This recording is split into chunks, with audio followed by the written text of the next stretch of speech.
ইননে আমরা চাইলে কিন্তু নিজেদের প্রোফাইলের বিভিন্ন অপশনগুলো চেঞ্জ করতে পারবো। এর জন্য আমাদের ইননের পাশে যে প্রোফাইল পিকচারটা আছে সেটাতে একটা ক্লিক করতে হবে।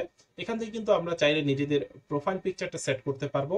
এখানে প্রোফাইল পিকচারের নিচে আমাদের বায়ো আইডি আছে। বায়ো আইডিটা হচ্ছে আমাদের রোল নাম্বারের মতো। আমরা চাইলে এখান থেকে আমাদের নাম, মোবাইল নাম্বার, যে প্রতিষ্ঠান থেকে আমি পাস করেছি বা আপনারা পাস করেছেন সেই প্রতিষ্ঠানের নাম চেঞ্জ করতে পারবেন, নিজের ডিপার্টমেন্ট বা বিভাগ চেঞ্জ করতে পারবেন। সেভ চেঞ্জ দিলে এটা চেঞ্জ হয়ে যাবে।